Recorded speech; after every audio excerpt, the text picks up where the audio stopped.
Hello everyone, my name is Fernando Echeverria. I'm a theater and political science double major here at the University of California, Riverside. Growing up, I didn't always understand why my father gave so much to his community.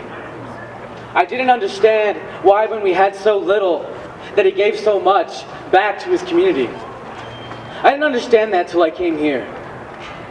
Starting off in the residence halls, I learned what it means to be part of a community. Creating a community experience for everyone. Because when you're part of a community, you're supposed to inject enthusiasm into the group. You're supposed to really meld together with everyone that's involved. And everything that's going on here on our campus is all about community and building that community experience here at our university. The University of California, Riverside prides itself on its diversity. But that's not all. Diversity means more than just the different colors on our campus. It means all the different ideas, the different cultures, and most of all the different people that comprise this university. There's so many beautiful things, there's so many different shades of colors, and there's so many student organizations here that actually perform. They show where they came from, they show where their home is. And that's what I want to bring back to this university. I want to empower our student body. I want to stand with student athletics. I want to work with organizations in collaboration across organizational structures. I really want to help them all because our university prides itself on its diversity, and together we should stand together and really emphasize how we together can actually change our university and change everything around us. We should partner with our local neighbors. Let them know that our students are here and they're actually going to make the community around us better. And that's what I really want to do as Vice President of Internal Campus Affairs. Good morning, everyone. My name is Mark Brown. I'm a first-year mechanical engineering major. I come from Orange County, California. And just a little bit about my high school experience, because in high school, I wasn't involved in any way, shape, or form. I really hated high school. Not the experience itself, but the institution of it. To me, it was an obligation. Go to school, go to classes, one big lecture. Something you had to do, something that was expected of me. And I figured college would be the same way. I'm a second-generation college student. I'm expected to go to college by my parents. So I figured this would just be, another 4 years of lecture, another 4 years of something I had to do, not for myself, but to make my parents proud. And coming into this school, I really didn't have a bright impression of my time here, a bright vision of what I would do here. And it wasn't until I met my current RA and the presidential nominee for my party, Armando Saldana, that I really saw how to get involved. He showed me the way. He introduced me to ASUCR. He introduced me to, finding a purpose in what I do and my time here. And it was finding ASUCR, it was getting involved through the first-year fellowship program that I really started to understand how involvement can change someone's experience. And it has given me a sense of purpose, a sense of fulfillment, and it's really given me, a new outlook on education, what it should mean. Because it's not just about going to classes. It's about exploring yourself, exploring your interests, and finding really what you love to do. So that's why I'm running for Vice President of Campus Internal Affairs. I want to increase that involvement and make more students aware that education isn't about classes, it's not about grades, it's not about your GPA. It's about making, a change for yourself, learning about yourself, and growing. Thank you. Thank you very much. A big thank you to everybody who came out to the debates today, Friday, early morning, and a big thank you to the candidates who are here. And as a reminder, elections are 2 weeks from now, so keep that in mind. And a big thank you to KUCR who is here and broadcasting this. So without any further ado, I am going to get started with a couple questions. First off, for the Vice President of Campus Internal Affairs candidates. And the first question is, very simply, what is the job of the Vice President of Campus Internal Affairs? And we're going to start with Mr. Echeverria. All right, thank you so much, Colin. So as Vice President of Campus Internal Affairs, your main duty is essentially to deal with all non-academic issues that deal with campus. So in that, you have to deal with campus pride, or campus culture, helping student organizations, the GCAP committee, and the vice president of campus of internal affairs also sits on 9 different committees here on campus. But I actually want to change that. I want to make it more than what it is. I really want to focus on empowering our student body and actually working on collaborative efforts with different orgs. As vice president of Golden Means, I actually already do that. I actually go out to other different organizations and partner with them to make sure that their performances can actually be bound together with us so that we can actually have more of a turnout for everybody. Another big thing is with the GCAP committee, that it's so essential to have a sustainable UC. Our UCR medical school actually has a gold star rating and a LEED. So it actually is very important for us as a university to work on sustainability. And one thing that I specifically want to work on is getting rid of plastic bag waste. So many counties and cities across the state have already gotten rid of their plastic bag waste, and as a top-tier university here at the University of California, Riverside, we should also be an example to everyone else in our community to get rid of plastic bag waste and actually use paper bags and be sustainable and be the best we can actually be as a campus. Mr. Brown. I'm going to be very, very broad in my definition here. The Vice President of Campus Internal Affairs basically is the liaison between students and administration. That's his role. His role is to take student voice and to bring it to the AS office and then bring that to administration. So what I would change if elected is to increase the perception administration has of the student leaders here, for them to realize that we are truly powerful. As our current External Affairs Vice President, Karima Reef, says, we are powerful. And we do have the power to make that change. And it starts with administration realizing that. And it starts with the students as well realizing that. So what I really think the new direction of this, of ASUCR as a whole is to increase that footing, to increase communication between departments, to increase outreach to orgs and to students, so we can get a united voice and we can create a united direction. And that way, there is no confusion about what the students want, how our campus, because it is a growing campus, how students want to see that growth, and then taking that to administration so they can execute that growth. Because at the end of the day, it's not about the salaries of administration.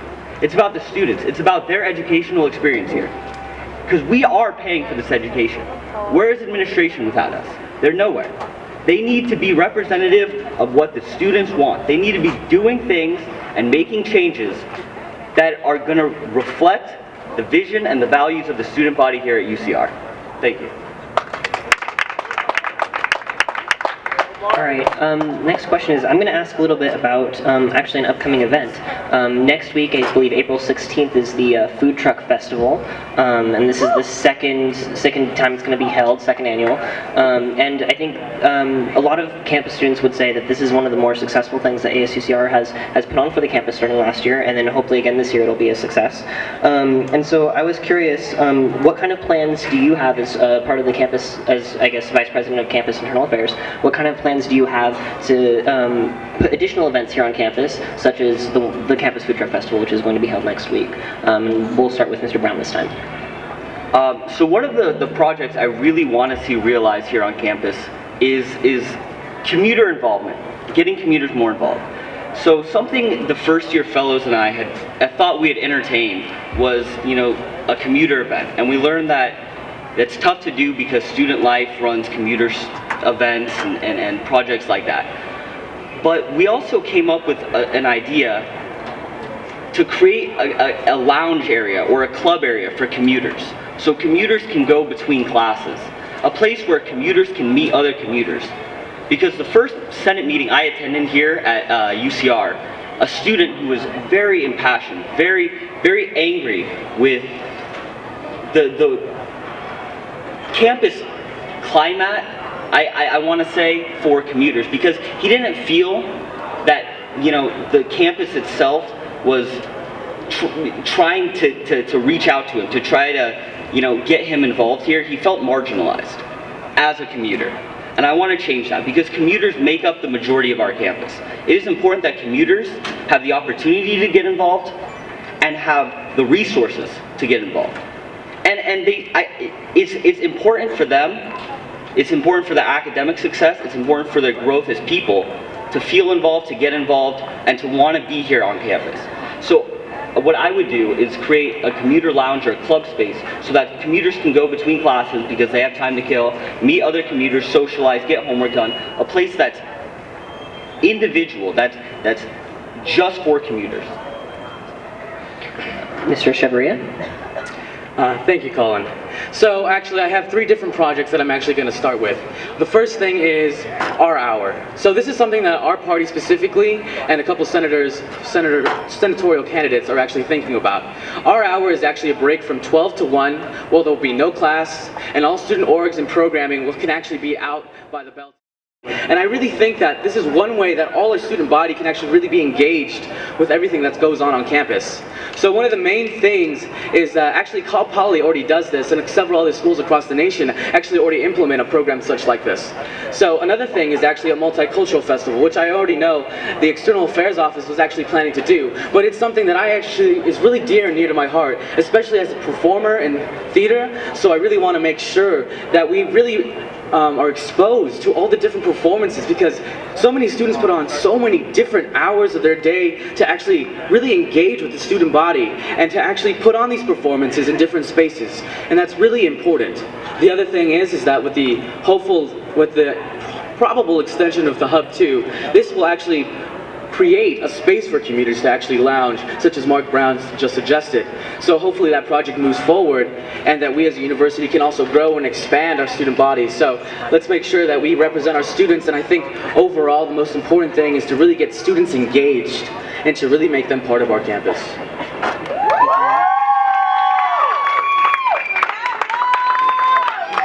Mr. Chevrier, you mentioned this a little bit in particular, but one of the most important committees that ASUCR has is GCAP, the Green Campus Action Plan Committee, and that's something that the Vice President of Campus Internal Affairs has a lot of say over. And so there have been a lot of things that the Green Campus Action Plan Committee has done in the past, such as creating a mobile solar powered generator. And so I was just curious as to what plans you had for any future Green Campus Action Plan projects. We'll start with Mr. Chevrier. All right, thank you so much again, Colin. So, as one of the things that I already mentioned was eliminating plastic bag waste here on our campus. Because currently, Scotty's and some other vending stores here on our own campus still use plastic bags. So a thing that we can actually do is either use reusable bags that we give out to students that actually could also be used to promote UCR in general. So on the reusable bag, we can actually have the UCR logo also attached to it. So it's going to both empower our student body by promoting campus spirit and also eliminating plastic bag waste across the campus. Another thing is that I've been notified that the grid, the thing that you were just talking about, was actually a lot of cities actually want to rent it out. So actually that provides us an opportunity to really share our sustainable program that we built here on campus and actually extend that to other people. Another thing is that GCAP does a great job of providing internships for a lot of different students here on campus. Not too long ago I spoke with engineers abroad, and then they had a presenter come in, and he actually said that GCAP provided him an internship in which he gets to practice everything that he's learned in engineering. And he's kind of been part of the movement to really create the UCR School of Medicine and to revamp our hub and to change the lighting in order to create a more sustainable UCR. So there's all these different programs that I really want to expand, especially the internship category. There's another thing I'm also working on with, hopefully they can be part of GCAP, which is establishing a relationship with the Chamber of Commerce here at the University of California, Riverside. I'm actually already working with that with Jessica Moncayo, a current BCOE senator, and also Abraham Galvan and Michael Irvin, who are Chas senators. So that we're actually already working with the Chamber of Commerce to provide internships to all these different communities, especially GCAP, because Riverside actually has a lot of carbon emissions here. So we're actually probably the top we're the top UC with the most emissions. So we really have to eliminate that, and I think GCAP's the best way to do that. Thank you very much, Mr. Brown. I completely agree with Fernando in increasing internships, opportunities for people to get involved with GCAP. As an engineering major here on campus, I know that there's a lot of research opportunities and stuff like that, but if we could get engineers and CNAS majors involved in GCAP and maybe create a proxy club or something, under GCAP where students students here can work and gain practical experience in sustainability, in creating projects, in building these things, working with professionals to get that experience. Because at the end of the day, your college degree is so you can find a job, so you can gain the experience and the knowledge you need to, take that information and apply it. It's all about application. So if we can get students involved, and this is where I completely agree with Fernando, we need more internships, more positions where students can involve, and that's the direction I see for GCAP. More student involvement, more student empowerment, more student application. This is on a related note, but one of the referenda that's being put forward this election season is a referendum that would increase the funding for the GCAP, Green Campus Action Plan. And if the students approve that referendum, and more funding got into the GCAP, what would you be using that funding for as the elected Vice President of Campus Internal Affairs? We'll start with Mr. Brown and then. Really, we'd be putting that money towards increasing the amount of projects, the amount of things we can provide to make the UC sustainable. So one thing we passed this year were solar benches, and so more projects along those lines. That's really where the money would be going for. So just to clarify on the referendum, it actually doesn't increase the fee for GCAP. It's because the GCAP referenda is actually going to expire, so we actually want to make that funding stream permanent. So that's actually the truth behind the GCAP referendum. The thing is that we were actually supposed to do two projects. One was going to be located on top of Latitude, and another on top of Coffee Bean. Then we're going to put solar panels on top of these buildings. So what ended up happening is that we actually couldn't do that. So we actually have a lot more money in reserves for GCAP. So what's actually going to happen is that with this new stable funding plan, is that hopefully, as Vice President of Campus of Internal Affairs, I can increase those internships and provide an even more structure. And actually, one of the big projects I want to do with that money is the beautification of our campus, especially in the INTS arts area, because usually that grass is usually not as maintained. There's not as many things there. I think creating more community gardens across the campus will actually really improve our campus climate, and it will really bring beauty back to our campus. It's not that it's already beautiful already, but we can actually improve that and really contribute to that movement. So there's a lot of things that we actually could do with the funding, and I'm hoping to increase the internship pool, to actually add more students onto the GCAP committee, and to also the beautification of our campus in general. One question is, when it comes to athletics, athletics is a part of any college experience, but when it comes to UCR, a lot of times if you go to a sporting event, you'll find that there's not quite as many people there as maybe some other universities might have, and so that's something that a lot of students kind of don't like or would like to fix. And so I was curious if that's something that's on your radar to increase turnout to sporting events, and if so, how? We'll start with Mr. Chevrier. So one thing, when talking about our hour, which is the block between 12 to 1 with no class, is that I also want to have a co-op, so that students can actually engage with student athletes on campus. So we can actually play exhibition games with them, so that we can really get to know all our different student athletes. Because often there's a great divide between our students and the student athletes, and we can't always come together to actually support one another. So I think creating exhibition games here on campus that we can actually play with our student athletes and to really get to know them would really be beneficial to our overall experience and our overall pride that we can bring back into our sporting events. Another thing is increasing our campus spirit. We really have to kind of initially at the beginning, when students are coming in as first years, we should really stress sending them out to games, giving them more art gear so that they can actually sport UC Riverside every time they go on this campus. That's something that we can really improve, and creating a leadership forum for incoming first years that can actually be partnered with athletics so that they can actually get to know their athletes when they're first coming in. So it's really important overall to really just expose our student athletes to our own student body, to actually get them to know each other, because the one thing that you have to do to increase campus spirit overall is that you have to increase pride.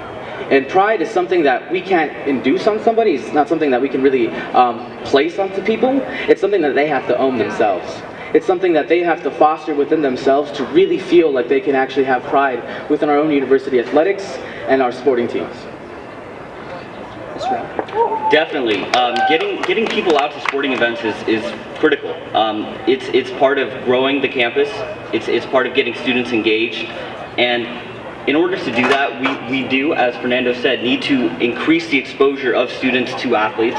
We need to incentivize students to come out to games and to really feel part of, the campus culture here, the campus climate. And that does extend to athletics. It extends to, but not just athletics, all sorts of things.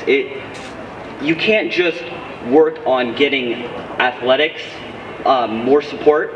You need to work on increasing support for everything on campus to get students engaged and involved in everything.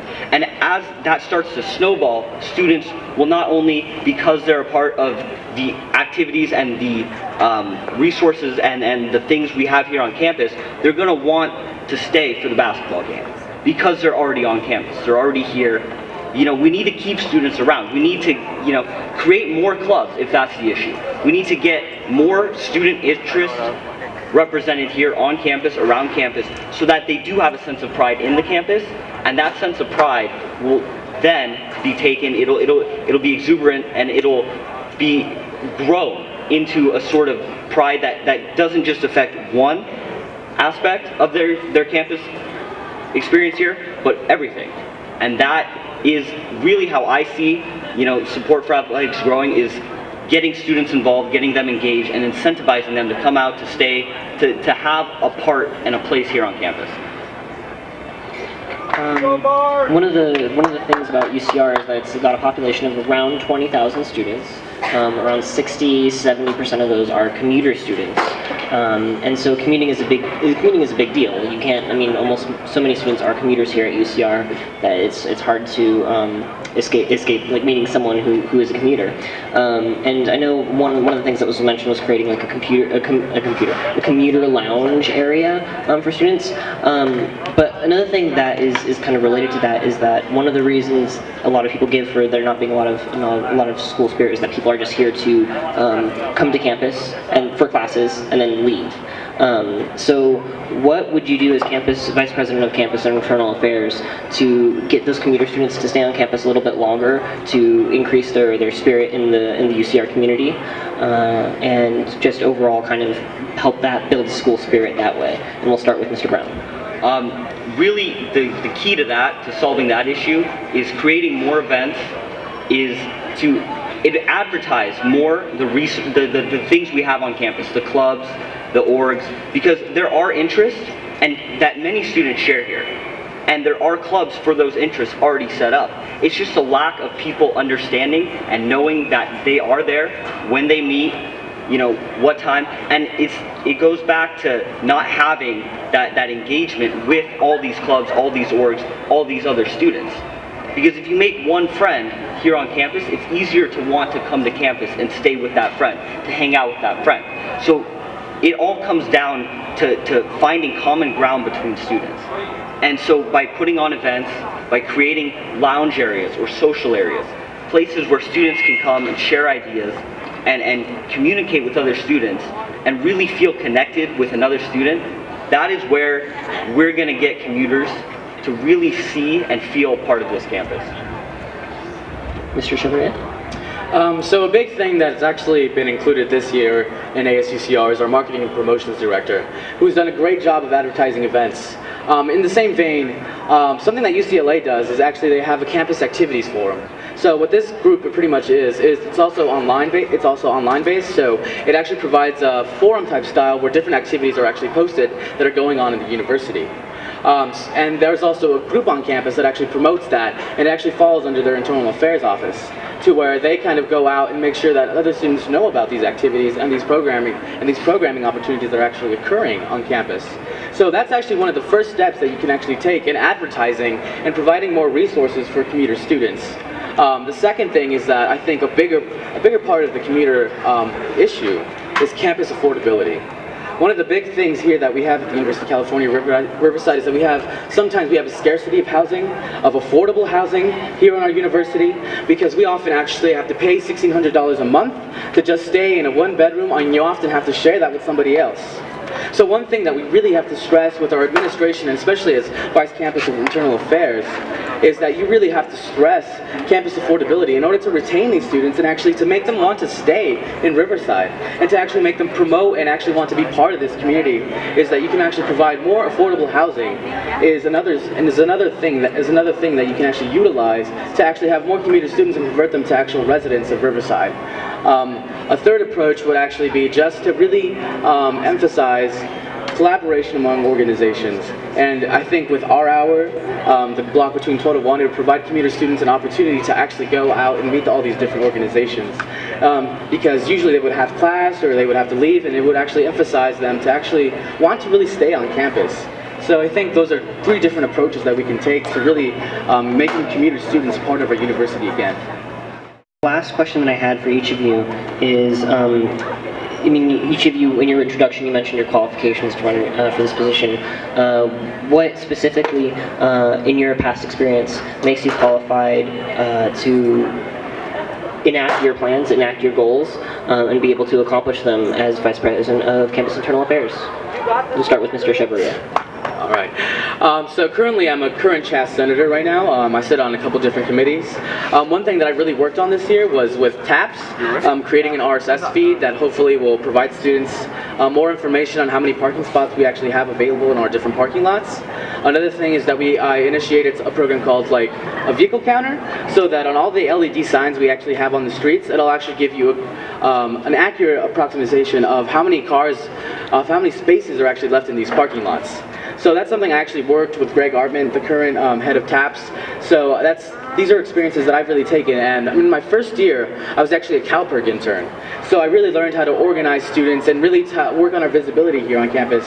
And a big campaign that I worked on was Rock the Vote, in which we actually we registered over 55,000 students to vote across the state, which is a huge number of students, and it was actually the most impressive out of any UC. We actually ranked like 7th in the nation and like 3rd in the state in registering students for vote, and that was a huge accomplishment for us. Another thing is that I work with Golden Means, which is a student-run organization that's student-written work, student-produced and student-directed. It's a theater-based org, and right now I'm actually working on a talent show in which we collaborate with all these different organizations, and that's something that I really want to take into the Vice Campus of Internal Affairs office, because we really have to utilize our connections and really work together with all these different student orgs and all these different students. Thank you. Mr. Brown? So the Vice President of Campus Internal Affairs has one of the largest staffs in the AS office. And being a good Vice President of Campus Internal Affairs is having leadership skills. Leadership skills I've honed over many years, doing such things as I was the team captain for my high school wrestling team. I'm an Eagle Scout, and I'm currently a freshman fellow for the AS office. So I've had a lot of exposure in working with AS members and AS officers. I have reached out to not just this year's Vice President of Campus Internal Affairs, Johnny Ta, but last year's Kevin Joe, and I've gotten a chance to speak with him and see how he realized his plans, because he was the one who really took a new direction for the Vice President of Campus Internal Affairs office. So seeing how he was able to implement those changes and to take it in a new direction has really allowed me to realize how I might do the same.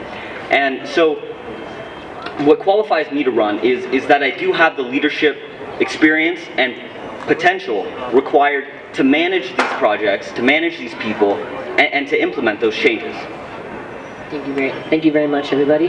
And again, that's Fernando Echeverria, and I believe your party is the Your Side Party, and Mark Brown, who is from Vox Populi.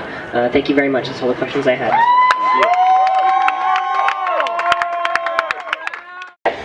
Awesome, thank you, Angelica. Hi everybody, I'm Senator Abraham Galvan, and thank you. I'm a second year here at UCR, Political Science, Law and Society major. When I first came to UCR, I have to admit, it was difficult for me. After a harsh experience of lived experiences like the death of my mother in 2007, being on the brink of homelessness in 2009, being undocumented and afraid for the majority of my life. So coming here to UCR was a difficult task for me. I have to admit, when I first came here on September 24, 2012, I packed all my things into my one car. I came here by myself without the help of my family, and I moved myself into my residence hall. I hoped that UCR would bring something to my life that I would look forward to, that I could call myself a part of a community. UCR has done this and more. It has defined my life because it's given me a new perspective. I've used my lived experiences to contribute to my community. I've used the experiences that I had growing up to give back to other students of color. I've used my experiences to give back to all students here on campus. I understand the issues that traditionally underrepresented students have because I've lived through them myself. And of course I understand the issues of a regular UCR student because I've also experienced that myself. And I think that's what I bring to this position. Dynamic and experience, perspective. I have already been engaged for 2 years with External Affairs. First, as a first year in the office of the Vice President of External Affairs under Lázaro Cárdenas. And I've also spent my time this year as a senator working heavily on external affairs issues. I was one of 4 UC students who were the main developers and presenters of the Ignite campaign at UCSA Congress. This campaign seeks to end the school-to-prison pipeline and provide access and affordability for underrepresented students here on campus and at the UC statewide. I've also been heavily engaged with local affairs, and I've also was a huge part in developing the Diversity Council. This year, I look forward to working with all students to continue my involvement in external affairs and to make sure that we as a community empower our students and move forward together. When I was first asked in the fall to run by all the presidential candidates, I knew I had a choice, and I made that choice. I decided your side because that is the best choice, and I realized that as a progressive candidate, I could not sell myself out for my personal ambition. Thank you. All right. Good afternoon, everyone. How are we all doing? All right. Once again, my name is Brianna Ross, and I am running for the Vice President of External Affairs. Under the ABC, also known as A Better Choice. I'm extremely excited and I'm humbled to be here, and I want everyone to know I'm running for the students. I am about the students. I want to work with the students, for the students, with the students. Just a little bit about my past. I have worked in the External Affairs Office as a local affairs liaison. I also work for the Highlander newspaper as a marketing representative. I founded the Mod Fashion Club. And I've worked a lot on campus with the Women's Resource Center. Woo! Yeah! I will advocate for you. I will lobby for you. I will protest for you. I will always go to the front lines for you. That's what I want you to know. Woo! It is your choice when you're voting because you are valued. Woo! Use your voice. Together we can create a beautiful vision. And remember, with Ross, you are the boss. All right, thank you very much. So let's go ahead and get started. And you guys mentioned a lot about like your past and why you want to run for Vice President of External Affairs. But what I want to know is what are your like 3 major goals? If you're elected to Vice President of External Affairs, what are the 3 major goals that you have for UCR? And we'll start with Senator Sanchez. Okay. Hi everybody. So I think I have 3 main goals that I've been developing throughout my time here at UCR. One of them is an intense voter registration campaign for the 2014 election season. I want to make sure that all of our students have access to that. However, that's something that every external affairs candidate must and will do. Something dynamic and new that I will bring to the table is that I will make sure that non-eligible voters have forums where they can come to and they can say their concerns and their reasons for why they believe other eligible voters on campus should vote a certain way. And then I will compile this information together in an informational and educational campaign to make sure that the voices of all students are heard. Unfortunately, a lot of times we forget that there are students on our campus that don't have the voice that we have. And so I want to bring that back. I've already been in communication with other external affairs candidates across the state, from UC Berkeley, UCLA, UC Santa Barbara, UC San Diego, to make this a statewide initiative. Because in our statewide coalition and our organizations that we build, that's where students have real power. We as UCR can do so much, but we can also do so much more by making sure that we're working with other communities across the state. And I don't need to wait until I'm in the position to do this. I've already started doing that. I urge you to consider who has been on your side, who is on your side, and who will always be on your side. Thank you.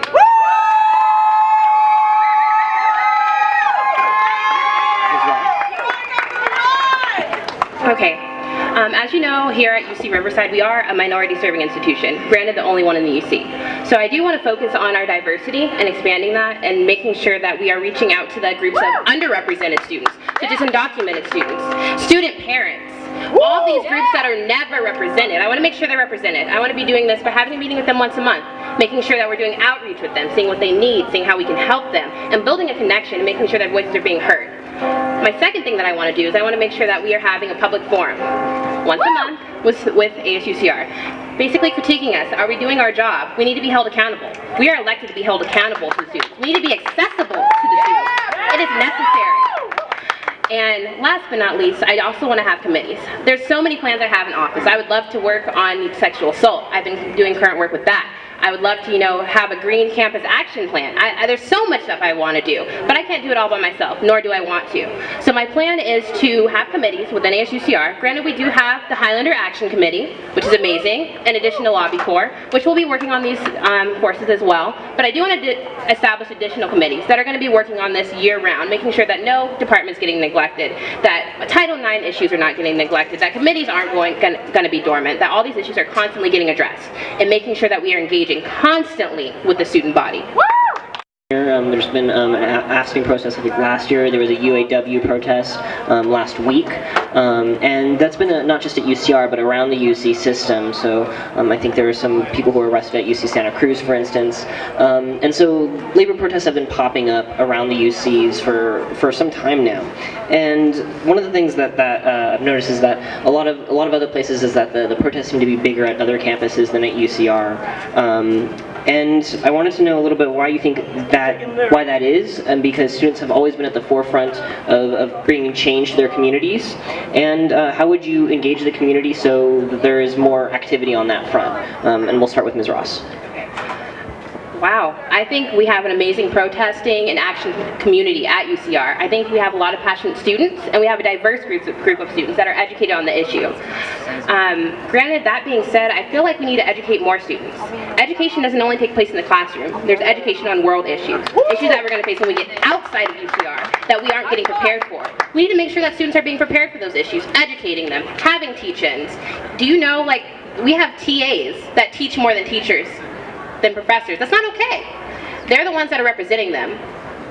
This is the thing. They have gone to the forefront for us multiple times when tuition was getting raised, so it's time to go to the forefront for them. So making sure that students are educated about the issues and protesting. I would love to have an action once a quarter, in addition to writing legislation when I'm in office.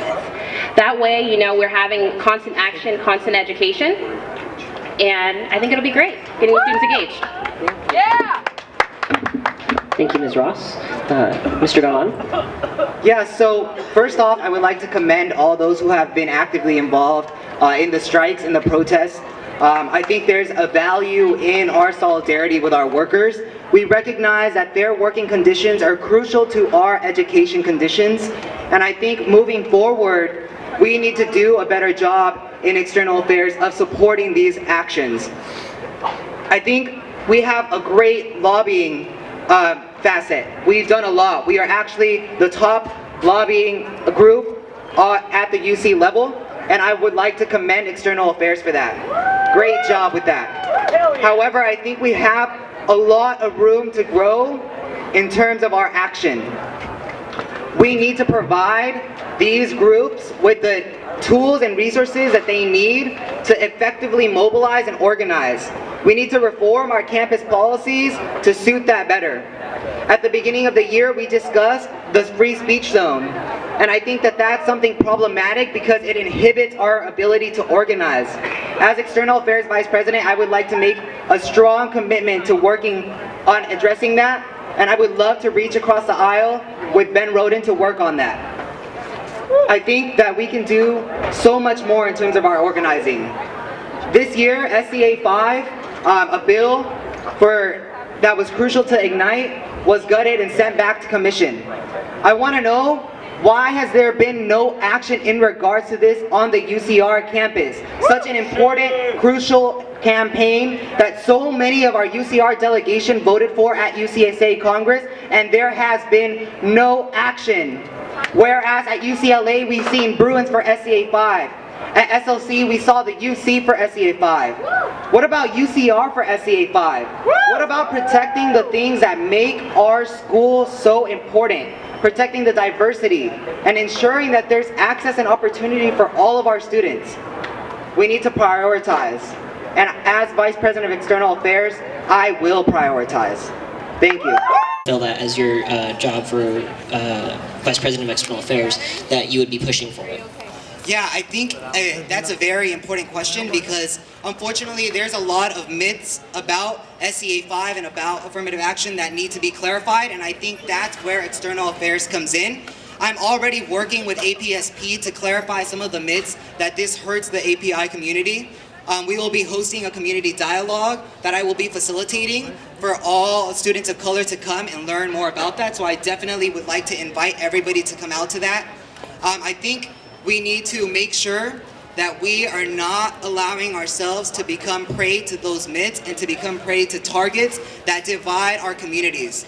We need to stand as UCR students together for one another and protect each other's interests. So I think that as Vice President of External Affairs, I would love to see the External Affairs Office be an advocate for change, be an advocate for the Ignite campaign in general. And I think that we can do that also through our Senate. One of the big reasons why I chose your side is because I know that these candidates that I have with me are devoted to change, are devoted to progress, and that ideologically, they are on the right path. I would never allow myself to run with somebody who I knew would be actively working against all the foundations that External Affairs has been working to build these past 2 years. I think that's important. Keep in mind that all these positions come together as a whole, as an ASUCR, together. You can vote for a candidate, but it has no use if that candidate has no backing in that organization. Please, keep that in mind as you vote. Thank you. Ms. Ross, I wondered if you had any comments about SCA 5 or how strong that you would be pushing that, if you would be pushing for that if you're elected? Yes. Okay, SCA 5, I think it's great. I feel like as a minority serving institution, we know the importance of diversity, especially being here at the UC. And I think it has been essential to our success here at UC Riverside, especially with Costo Hall and all the other resources we have here as students. Granted, what I'm pushing isn't going to be based on what I want. It's going to be based on what the students want. It's going to be based on what the students believe is important. I'm going to be having this dialogue with the students. If the students as a consensus want me to push SCA 5, I will push SCA 5. It's not based on what I want, it's based on what the students want. One of the things that every student is thinking about is tuition, and how expensive it is to attend a UC at this date and time. In basically every single UC Regent's tuition proposal, Governor Jerry Brown hasn't given them as much as they have asked for. It's given them somewhat less, but there has still been increases in state funding for the UC in the past couple of years. That said, tuition has remained the same. It's been frozen. So what would you do in your capacity as Vice President of External Affairs to lower the cost of attending college for UCR students, whether that's tuition or in other manner? And we're going to start with Ms. Ross. As far as budget allocations and tuition, I have no control over that. I'm not going to promise that I'm going to lower tuition because I can't promise you that. I'm not going to promise you anything that I can't. But granted, I'm going to advocate for students. We're going to lobby. We're going to have actions. We're going to protest. We're going to be heard. We're going to go to Regents meetings and let them know we're upset. You know, I know people who work 3 jobs just so they could go to this university and take full units. The fact that people still have to stay an extra year to stay at this university and it's expensive enough, it's insane. So I want to make sure that students know what's going on and that they're part of the process, and that I'm not only advocating on their behalf, but that they are being empowered and that they are advocating for themselves. because I'm one student, and I do know I represent a specific demographic. I am a woman, and I'm a woman of color. And I know that I do represent everyone, though, but I can't testify to all the different stories that are out here. So I do want to make sure students are involved, that we're advocating through lobbying, through having actions on campus, improving our activism history, lobbying at these meetings, and talking to administration and actively making sure that they are on our side and that they're not going against us, and that the university does not need to be privatized. It is not a business. We are a public institution, and that's what we need to remember. We need to hold the UC accountable to make sure that we are accessible and that we are having a quality education. Mr. Ballon? Yeah, I'm very glad you asked that question because I think that every external affairs candidate should have a solid platform already thought of what they're gonna do. Brianna's right, we can't promise you that we'll lower tuition, but we should be actively engaged in finding mechanisms for doing so or finding other ways to cut back on fees. One thing that I myself and Senator Nafi Karim worked on this year was a resolution calling for the lowering of tuition. ASUCR has already passed that resolution unanimously, and so did the University of California Student Association, because they realize that it's important for us to have an intense review of the way the budget for the UC is currently being allocated, and that we need to demand a tuition rollback. A tuition freeze is not enough for our students. It does not make up for countless years of rising tuition costs. We need to be at the forefront of this change, and I think I have already been working towards that. However, I do want to have a solid, tangible thing that we can do, and one thing that I've been working on is making sure that our parking, the costs associated with parking do not rise. We've heard from TAPS that there is projected to be an increase in the parking permit rates. This is an issue because we are a commuter-based school, and nobody should have to pay so much just to be able to attend their classes.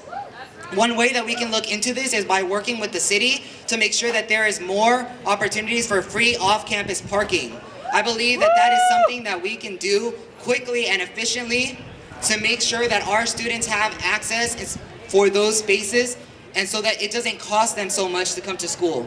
That's one small way that we can make an impact, and I don't think that it's wrong to look at things this way and to make sure that you're actively engaged in brainstorming. Make sure that you, before you're even in your position, have already thought of things, have already been working with people statewide to move for this change.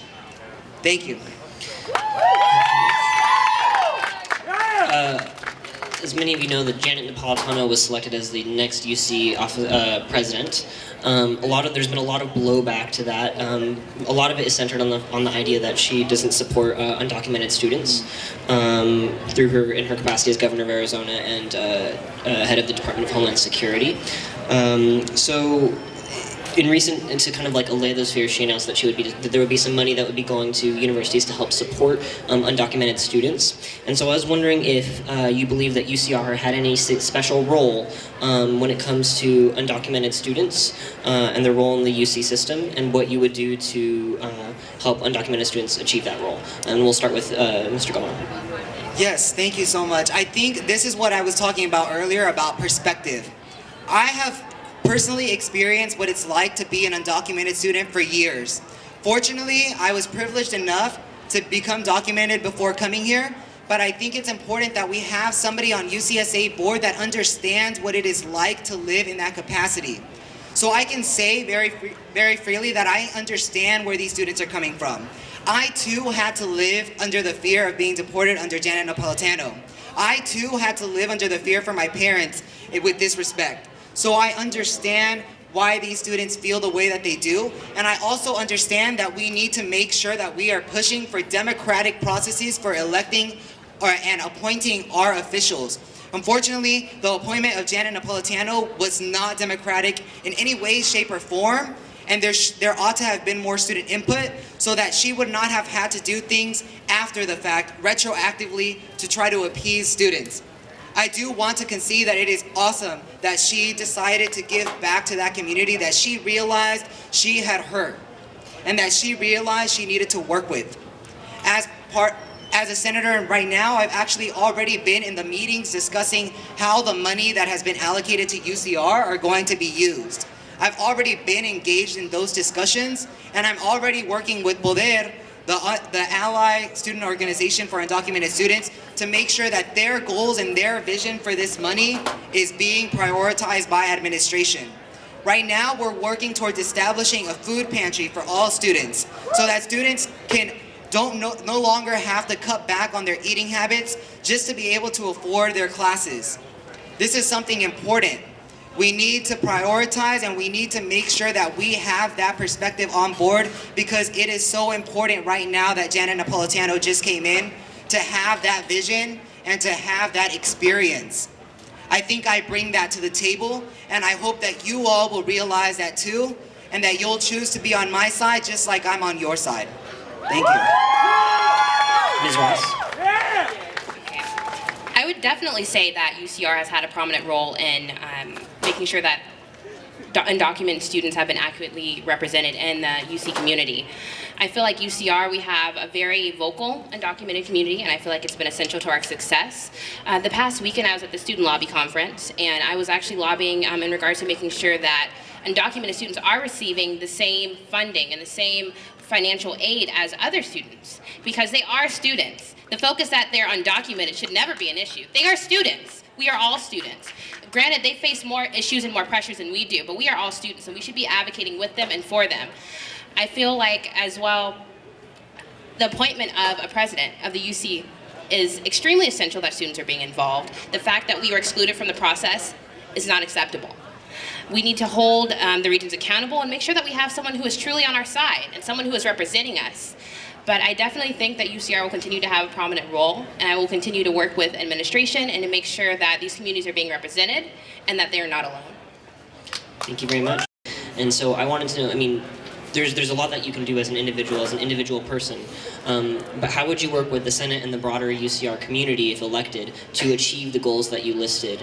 And we'll start with Ms. Ross. I am extremely excited. Regardless of what happens, I'm still going to continue to do the work that I do, because I have a true love for student government. This is not about winning a position. It's about making change. That's what I want to first say. This is the thing. I would love to build a bridge of connection between the two offices. You have the Senate meetings, and then you have the external office, and you have the internal office. I want to build a bridge. That way we're all actively working together. All of the offices do great work in ASUCR. It's an amazing organization. I want to make sure that people aren't planning projects that other people don't know about. I want everyone to be actively working together, making sure that we are all making tangible change, that we're advocating on behalf of students, that we're running these campaigns like Ignite and FALSA Free UC, making sure that students are knowing about them, educating the students, working for the students, and also making ourselves a little more accessible to students. I feel personally that some students don't like coming to Senate meetings because they are afraid to speak, or they only have a limited amount of time to speak, which is understandable. But I want to make sure that we're working with them, reaching out to them, and making sure that their voices are being heard. Thank you very much. Mr. Galvan? Yeah, that's a great question. This year as a senator, I think that next year as Vice President of External Affairs, I will bring a new perspective, because I've already been in the position of senator. I know what it's like to be an elected official, and I know what it's like to work in that horseshoe. That's a perspective that you do not get unless you're on that horseshoe. And I think that if you are going to run on bridging a gap between executive cabinet and the Senate, you need to have both experiences. You need to know what issues senators face. You need to know what issues executive cabinet faces. I think that that is another perspective that will help me bridge that gap. And I also think it's about making sure that our senators are held accountable. This year, we've seen some great senators doing some great outreach to our communities. Fernando Echeverria has done so much work to making sure that all his constituencies understand the work that he is doing. And I think it's about those senators going above and beyond their job requirements. And so I will hold them accountable with this, but I will also ensure that senators do not feel patronized by me being an executive cabinet. I want all senators to understand that they have the autonomy to do whatever they wish, because they were elected by the students so that they could do their own work. I think it's about making sure that our senators and our executive cabinet are together in one vision. That's why it's important for you to vote across the board for your side, because we have a vision and we know what it's like to work together. And I hope that you give us the opportunity to come in there ready to go, guns blasting, and to advocate for all of you students together as a whole, as a unit, and to work with our campus organizations to make sure that their voices are being heard, that they have the access to ASUCR that they need, and that we continue to move forward as a campus. I thank you all for coming to this debate, and I really urge you to go on our website, yourside.org, and read about our platform and how we plan to implement all of the things that Colin has asked about today. Thank you. Thank you very much, everybody. That was Abraham Galvan, who is for Your Side, and Brianna Ross, who is part of ABC, A Better Choice. Thank you very much. Hello, UCR. Before I begin, I want to take a moment to pay some respect to someone very dear to my life who I lost last week, my grandmother. Growing up in a single-family household with just my dad, she was, in my life, my mother. And I was very fortunate to have someone who was so encouraging to me, always pushing me to be better in whatever I did. It was a shining example of what it means to be a good and generous person. I owe a lot of my successes to her, and one of the reasons that I'm running for executive vice president is to make my grandmother proud. Now, I'm born and raised in Riverside. UCR has always had a presence in my life, and not for a moment did I hesitate to apply here. Now, I should admit I never intended to get into student government my first year, but I could say my 3 years here have been defined by activism. My involvement with progressive politics, on lobbying in the local and state on behalf of students for expanding financial aid, rolling back tuition, taking part in progressive initiatives on making sure that we have a sustainable campus. These have shaped my passions on giving back to the university that has provided me with so much. I'm running for executive vice president with the Your Side Party because I am convinced that we need bold, original ideas on how we're going to transform our student government. We go to a top-tier university that's referred to as part of the public Ivy League. Let's make that fact a reality. Let's have real progress on our university. Let's empower all of our students, and let's make a contribution that we can all be proud of and take pride in. In closing, I need to only say two things. My name is Michael Irvin, and I'm on your side.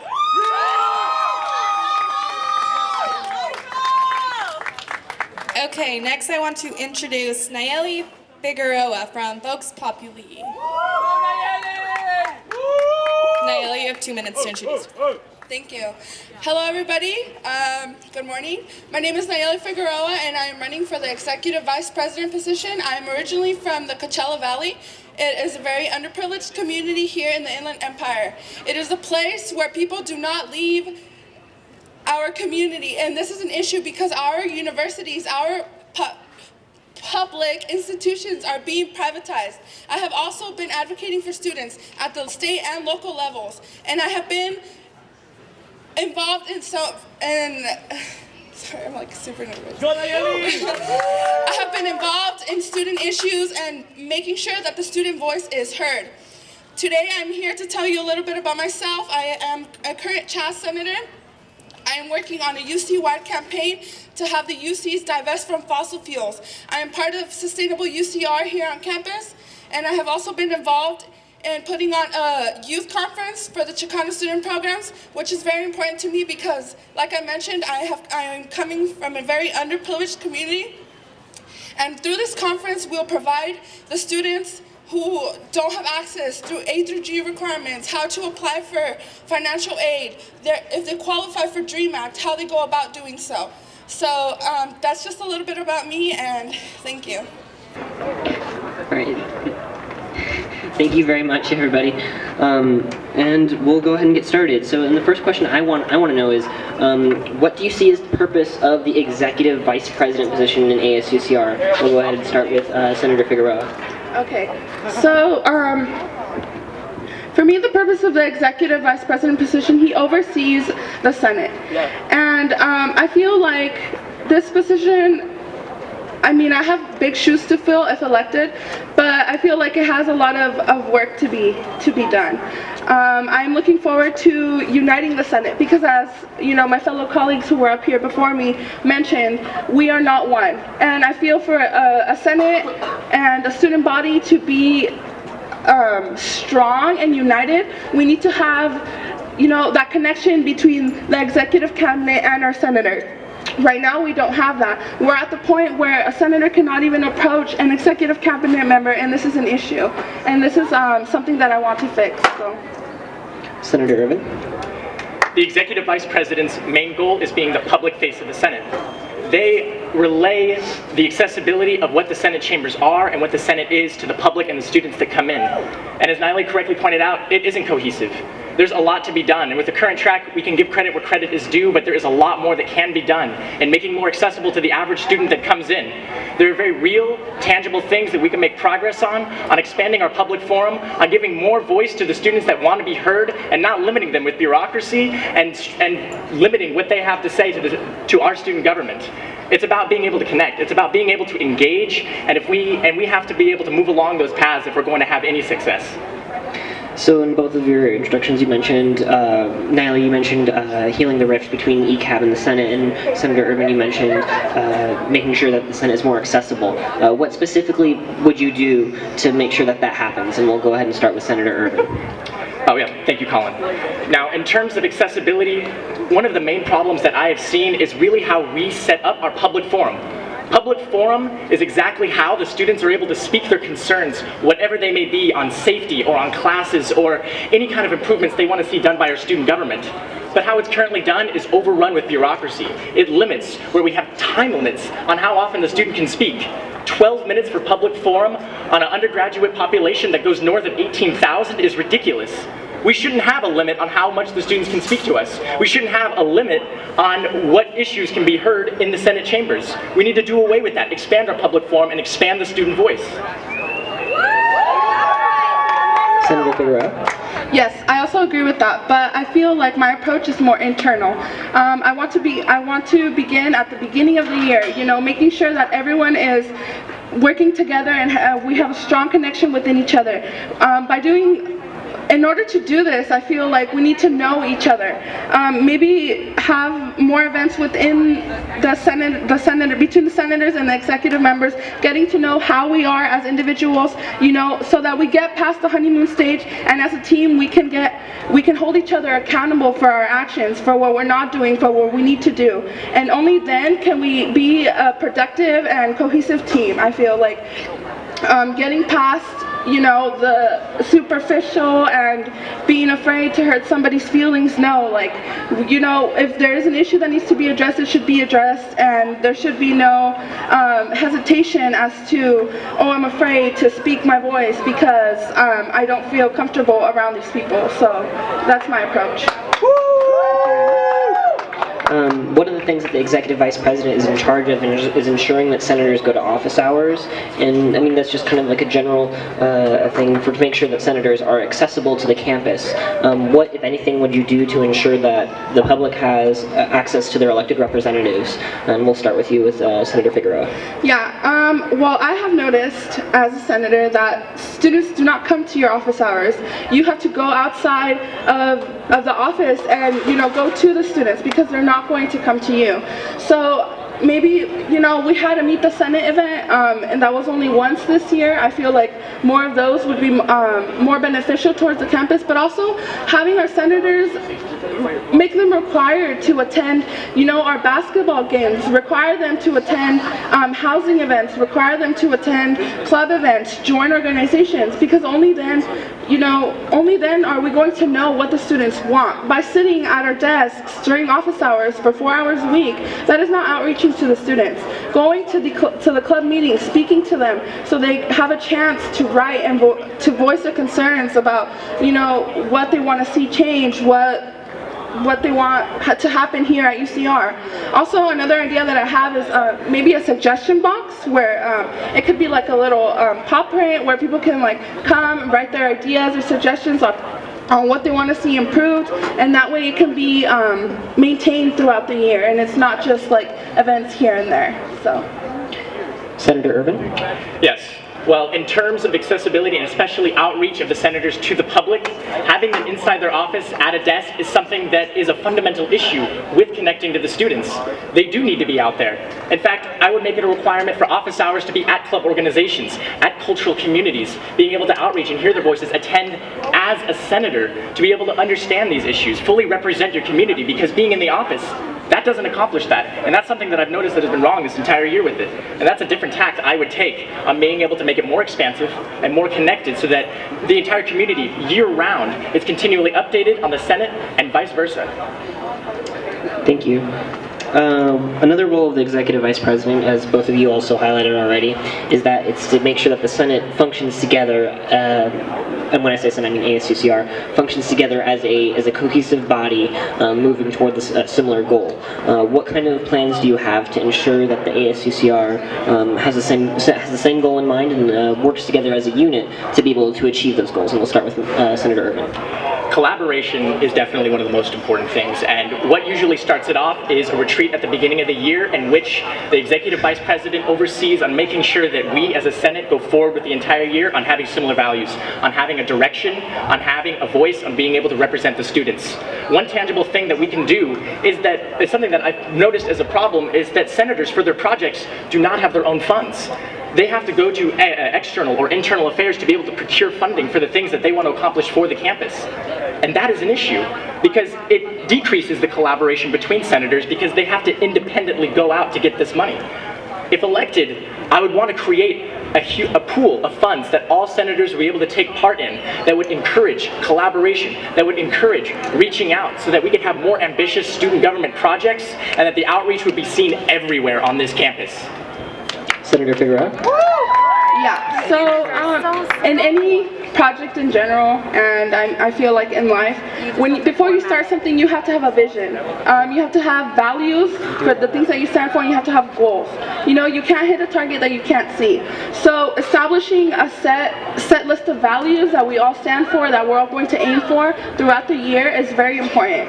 I don't feel like, you know, the senators had a sense of direction this year. Everyone just went off and did their own things, and I completely agree with that, because we all have different interests, and we all should do whatever we want to do, whatever we feel passionate about, but we should all be able to function on one list of values and a goal, ultimate goal that we want to reach for the end of the year. And also to make sure that our goals are smart. They're specific, measurable, attainable, and timely, because, you know, saying that I want to do something isn't enough. You know, you have to say I want to do something. You have to make it specific, and you have to give it a deadline, because just aiming, you know, for the air isn't ever going to hit your target. So. And one of the things that both times ASUCR decided to do was to hold a voting on that in secret, as a secret ballot. According to the ASUCR Constitution, it says that the Executive Vice President has the discretion to make any vote a secret ballot vote. And so I was curious as to under what circumstances, if any, you judge it necessary to have a secret ballot vote. First for Senator Figueroa. Okay, I do not agree with the secret vote, but I feel like in instances where maybe you know, the safety of a senator is at stake, then I feel like it would be important. Other than that, I don't feel like I would support a secret ballot or secret vote. Senator Urban? Definitely, it's an unfortunate fact to have a secret ballot. And one of the primary duties as Executive Vice President is, of course, to ensure the safety of the senators. And for controversial bills, this is naturally a consideration. But something else that is a problem with how we handled the divestment bill is exactly how we chose our room. We chose a room that was so small, we didn't get to hear all of the students' voices, where it limited both sides on being able to come in and be able to actually accurately represent what the issue was. And by limiting that, we limited the students. We specifically chose a room that excluded them and excluded a voice. And we had months to prepare. We knew this was coming. And to do this again, there's no doubt in my mind that we would have a bigger room that would incorporate all the student voices, that would get all of us heard. If the divestment vote was held again and you were Executive Vice President, would you choose to hold the ballot in secret? Starting with Senator Urban. I would lean towards no, but of course I can't speculate on the circumstances that come around it. I understand that through the other UCs there have been potential threats of violence depending on how they would vote, and I have to take that very seriously. And so while I would lean towards no, I would definitely have to consider what would happen. Senator Figueroa? Yeah, I want to agree with that, but also, as he mentioned, I wanted to add, you know, that the students' voice weren't heard, but they were also separated. When we went into that room, they were separated on two sides, and I do not agree with that. I feel like everyone should be joined into, you know, however you land, and it shouldn't be first come, first serve. You should be able to sit at these public meetings where your senators are discussing the issues that are important to us as students. And as Senator Michael Irvin stated, no, I would not lean towards a no. No, you would not lean towards it. I mean, I would lean towards a no for a closed ballot. No closed ballot? Yeah. Okay, I just wanted to clarify. All right, and the last question I had for you guys was regarding both of your senatorial tenure. Both of you have been senators, both of you are currently senators, and you're both running for executive vice president. And so in your experience, based off of your experience as a senator and what you've seen firsthand in ASUCR, what is the thing that you'd most like to change once you take your, if you are elected as executive vice president? We'll start with Senator Figueroa. Okay, like I have mentioned, I would like to change the unity of our Senate. I feel like I'm able to do this because, you know, through years and years, I've done student government since like 5th grade. I've acquired leadership experience, you know, from time management to goal setting to, you know, true colors, getting to know how people work, their personalities, and I feel like all of these things make up the dynamic of a team, and so these are things that I really want to emphasize and teach the senators, because I feel like yes, we are leaders, but I believe that leaders are made, they are not born. So I would like to develop leaders within the office, but also unite everybody so that we can work cohesively as a team and therefore be more productive. Senator Irvin? What the one thing that has been lacking in this year in the Senate is accessibility from the average student. And as I've mentioned before, I want to transform public forum to expand the student voice and have everyone heard and decrease the time limits.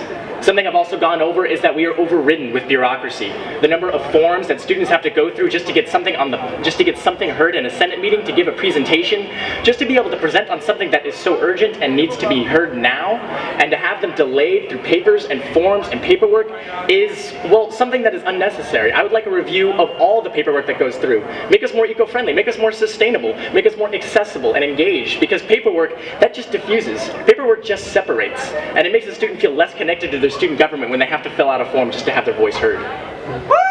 Thank you very much to our candidates. That was Senator Nayeli Figueroa, who is from the Vox Populi Party, and Senator Michael Irvin, who is from your side, both are running for executive vice president. Thank you very much. Thank you.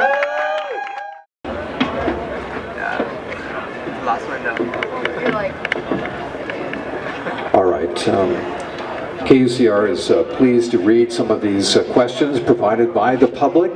These questions are written verbatim, or read verbatim, and one thing we want to note is that KUCR is very pleased that UCR has a mod fashion club, which we learned in this forum today. So let's begin with KUCR's Juan Flores. You have a question for the candidates. Okay. Many people in the past have struggled in understanding why the EVP office exists. What does the EVP office mean to you?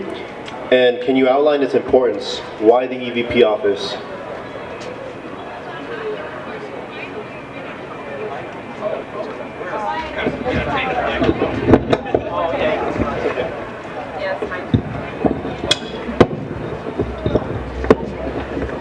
Okay. Now, as I've mentioned before, the EVP's primary duty is being the public face of the Senate. They run the meetings, are in charge of legislation, and overall communicate exactly how the Senate will perform. However, I don't think that my duties will be limited just what's in my constitutional description. I define myself as an activist, and activism politics is something that will always be ensured during my tenure. I will continue senator projects that I've engaged in during my time as a CHAS senator, and I'll make sure that I'm not limited just by what my job description is, but will be a full and participating member of a very ambitious student government on your side. Yes, I share a similar feeling towards that. I do not you know, there are bylaws, and there are bylaws for a reason. There are things that we have to work by and abide, obviously, but I'm not afraid to step out of my so-called duties and, you know, get in with the senators, have my own projects, you know, get dirty with them as well. Because it's not just sitting here and having a bird's eye view, it's actually being on the grounds, at the forefront of what everybody is doing, being involved, knowing specifically what each senator is doing. Are you stuck along the way? How can I help you? And I feel like that's very important to step down, you know, there is no high horse here.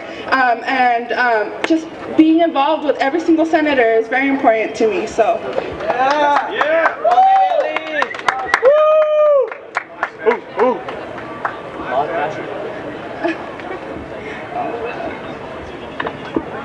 To me personally, I believe EVP is an extremely important position.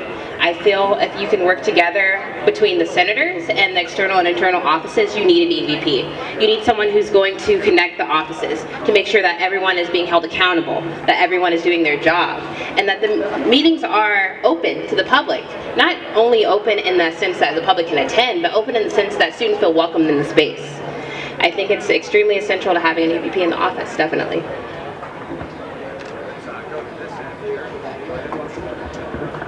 So the office of the EVP is very important, as we all know, as my fellow candidates have already stated. One of the biggest things that I actually wanted to push forward with the EVP office is actually a senatorial overview, where we actually look at the different things that senators accomplish and the different projects they actually take on. It's important for the EVP to really be engaged with their fellow senators and really know what they actually are doing. Because oftentimes we might get caught up in one specific project, or senators may not actually collaborate with in other projects. So it's very important, I think, as an EVP that you really realize the importance of the senator's work, and you really have a type of overview over them, and to where you can actually understand like what's going on with them, what they are doing, what type of issues are they tackling, and how different students from outside ASUCR can also help them and aid them in creating those ideas and making them true.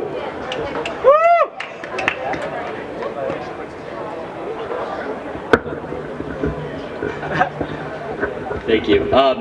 Yeah, the executive vice president really is important for tying the office together.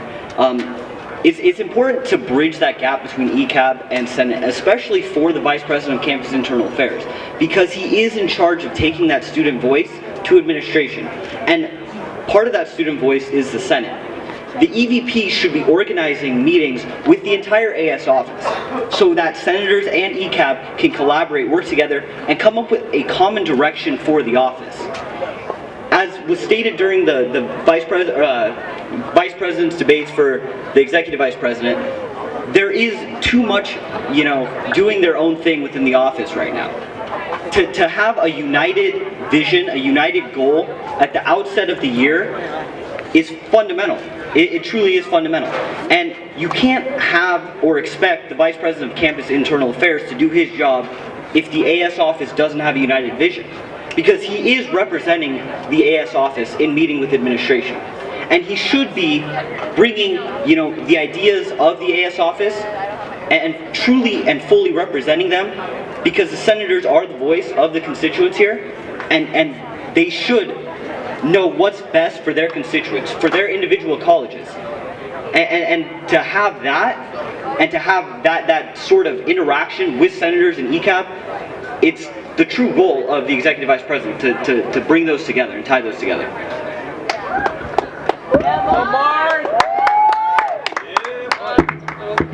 Okay, hi everyone, my name is Andrea Parra, for those that I didn't get to meet earlier. So I personally think that the executive vice president is such an essential component to the ASUCR office. I think it's extremely important because this position serves as a liaison between not only the senators but the executive cabinet, as my fellow candidates already mentioned. But not only that, the executive vice president serves as a guiding counselor for those senators who, you know, at times they may feel that they don't know what direction to go, and they may not know who to ask, and they have that guidance from a student, from another student representative, that they're working working together with. It's not just senators doing their own thing, executive cabinet doing their own thing. Yes, they have their separate meetings, and yes, as they were saying, we should have meetings together, but you know, in the Senate meetings on campus, they should all be out actively looking to represent the students, and that the senators and executive vice president are working together to create those goals and really meet the needs of the students together and create legislation that will benefit everyone as a whole. Thank you. Yeah, I think, as everybody has said before, the office of the Executive Vice President is a very important office because we need to make sure that whoever is going into that office understands the capacity with which senators work, understands the issues that plague our senators, and also comes in with a vision for how ASUCR is going to run as a unit.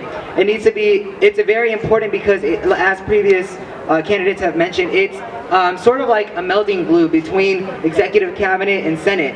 Whereas these two branches are separate, and they ought to be. They're rightfully separate for a reason. We need to have somebody there that serves as a resource that is constantly available for senators within executive cabinet, so that senators feel like not only do they have autonomy, but they also have help and resources available to them through ASUCR. The Executive Vice President is also important because he is often the face of the Senate in terms of course, he's the chair, and so a lot of people look to him to make the Senate more accessible to other students. And we have another question here read by KUCR's Josh Krieger. All right. So this is an EVP directed question. All right. Within the past years, the office of the EVP has struggled to keep members accountable within Senate. What ideas do you have for keeping members of the Senate accountable?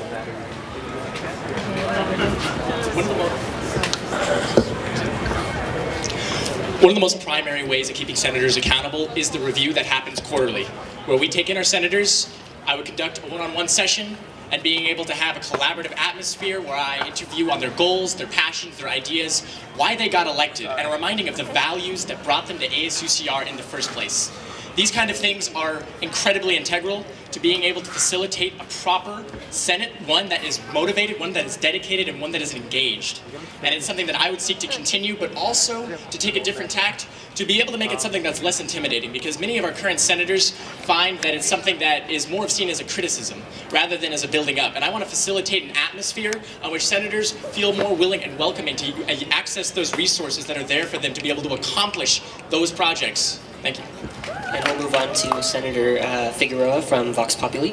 Yes, I believe that the issue starts early on. You know, when you start giving people the leeway, they start to get used to it. You know, they feel that, oh, I can get away, and I can get away with it. And as soon as they start to feel like they can get away with it, they start to build a habit. So you have to stop those habits, you know, before they develop.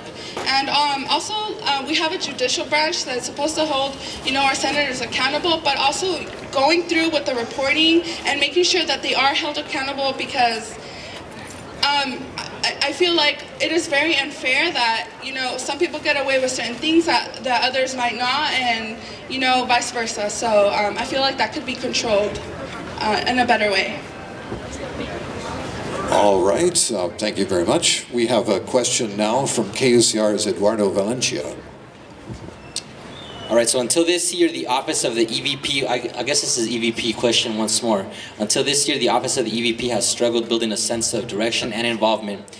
This year, with the passing of the EVP bylaw, what things are important for the office, and in what direction would you take the office? Okay, so with the passing of the new EVP bylaw, there have been things that have been added, like Senator Michael Irvin had mentioned, you know, having the senator one-on-ones is one of them. You know, like he said, making the environment more welcoming, not that it isn't already, but I feel like, you know, people do take it sort of as a criticism instead of a help. Maybe not having them at the end of the quarter when it's too late to do something about these issues, you know, maybe having one at the beginning where the issues can be addressed beforehand, where they have time to work on their concerns, where we have time to follow up on, if you're, you know, like I mentioned before, if you're stuck, where can we help you? You know, how can I pull you out of your, like, you know, little ditch, you know, so that we have time. And I feel like just changing it towards the beginning or maybe the middle, not towards the end when it's too late to do something about it, would make a big difference. Thank you, Senator Figueroa. Senator Irvin, your side? Definitely this has to be something that is started at the very beginning of the year. A retreat for the senators is something that ensures that we come out with a collaborative vision, something that is unified, something that is cohesive, and something that I touched on previously is that the way our finances are constructed for senators to accomplish projects is flawed. We need to have one where the senators are able to individually approach and get funds on their own without having to go through executive cabinet. Because we are a separate branch, and we aren't indebted to the executive cabinet. We are our own representative voices to the students, and being able to have those funds necessary would ensure more collaboration, more oversight, and I feel like updating the executive vice presidential bylaw would be helpful in achieving that. Thank you very much. The next student-submitted question is for the Vice President of External Affairs candidates. There are times to work within and times to work outside of the system. How will you navigate when to do which? And we'll start with Senator Galvan. Yeah, I think I commend the person that asked that question because that's a great question. We need to be very critical of the tactics that we are using to achieve our objectives. There are times when you work within the system, and that's what the Office of External Affairs is about. It's about using diplomacy to reach concrete objectives that work for our students, work for administration, work for everybody across the board. However, something very important that I think needs to be brought back to the perspective of the External Affairs Office is that we cannot allow ourselves to become politicians. We need to remain intact with our roots. Understand that students are fighting challenges from a grassroots level. Understand where those challenges are coming from and be willing to work outside of the pocket when you need to. I think I've shown myself willing to do this.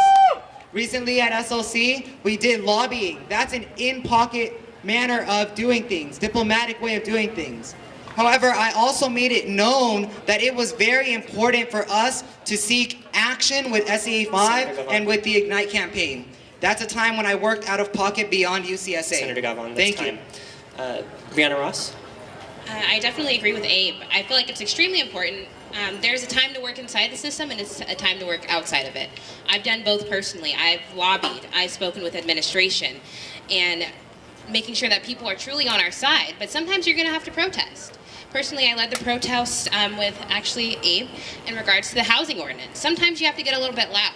It's knowing that sometimes, you know, when your voices are not being heard, sometimes you need to go outside of the system to make sure students are being treated right, to make sure that their rights aren't being revoked. Because we have a right, and education is a right and not a privilege, and I think a lot of people forget that. And I feel like we should make sure that students are embracing their power and that we are truly enjoying our experience here at UCR. Thank you very much. The next question that's submitted is toward all the candidates. In your opinion, what is one thing that ASUCR could have handled differently this year, and how would you have handled it? And we'll start from the left, so that's Fernando Echeverria, candidate for Vice President of Internal Affairs.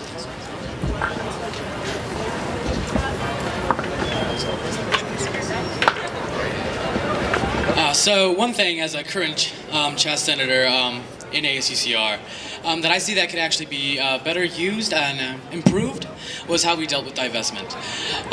So what actually happened with divestment is that we actually had to separate each other. We had to separate the two groups in different rooms. And this actually caused a divide between the two. And a lot of the students actually spoke out to us saying that there was a divide in the room because they really wanted to be in the room, to be in the space, and actually engage our students that represent them. So I think one thing that we could have done there specifically is just get a bigger room, probably one of the 300, probably on the third story, allow more students to actually join in because so many students want to have their voices heard, and it's a shame to not let them actually be heard. Because so many of them actually want to be out there and they really want to give everything to the Senate. And our job as Senate is not to actually make the meeting go quicker, it's to actually listen to the voices of our constituents and actually really understand what's going on in our campus and really engaging these students and actually make them feel like they are actually our constituents. Thank you very much. Mark Brown? So one of the biggest problems I saw this year was with elections. The way party politics has seemed to divide the office now. No one in the office, besides those within, certain parties are working cohesively. And it's a fundamental problem. It's something that needs to be stopped from the beginning. And at the end of the day, we all need to remember that we are here representing the student body. We are here representing our constituents until the end of the term that you were elected. You need to be representing students from week 1 to the end of week 30. The entire time, your voice needs to be the voice of the students. And party politics is dividing the office. It's unbelievable the way I've seen the cohesivity of this office split. At the beginning of the year, I saw how powerful our Senate was, what they were doing, the kind of resolutions they passed, the kind of projects they were taking on. And now it's turned into bickering in the Senate chamber. And that comes down to the bridge and the relationship between executive cabinet and the Senate. Thank you. Senator Figueroa. Although I agree with Mark, I'm not going to repeat what he said, but I feel like one of the biggest issues that we face as students is the injustices that we suffer. We had a student come up to our Senate earlier this year, and they mentioned their concern for not being able to have free speech here on campus. And this is an issue because students should have the availability and have the accessibility to have their voices be heard. Also, for campaigning, the candidates are allowed to post their posters here at the hub and at places where other organizations are limited. And I feel like this is an issue because organizations should not be limited onto where they can post their club meeting posters, or they're not allowed to post here at the hub. Why? Because it makes the hub look ugly, no, I feel like this is an issue, and I feel like we need to fix these injustices. We can't be getting away with things that the students aren't allowed to get away with. Senator Ervin. Now, to agree with what Fernando Echeverria said, one of the most badly handled things was how we handled divestment. Something that limits the student voice. Another thing that heavily stood out was definitely how Senate conducts their office hours of keeping them inside. It lacks transparency. It lacks engagement. It lacks outreach. We need to be able to reorganize that. Have the student senators out there so that we can understand what these issues are, represent them truly. To have a collaboration and reorganize the finances so we can be more ambitious as a student senate. And as leading that voice for executive vice president, I will ensure that. Thank you. Brianna Ross. Issues is definitely underrepresentation. And diversity as well. Although we are diverse as a campus, I feel like we're not always showcasing it as we should. I feel like there are a lot of diverse issues, such as divestment. And I feel like there's things that we haven't adequately addressed, and I feel like we need to make sure that students are accurately being represented. No student should ever be silenced. Students should be able to be accessible to us. They should be able to express their voice. The student voice is so powerful, and I want every student to know that they are extremely powerful, that they can exercise that through ASUCR as a whole. And I think if we empower the student voice, that we're going to be a powerhouse as a university, definitely. Abraham Galvan.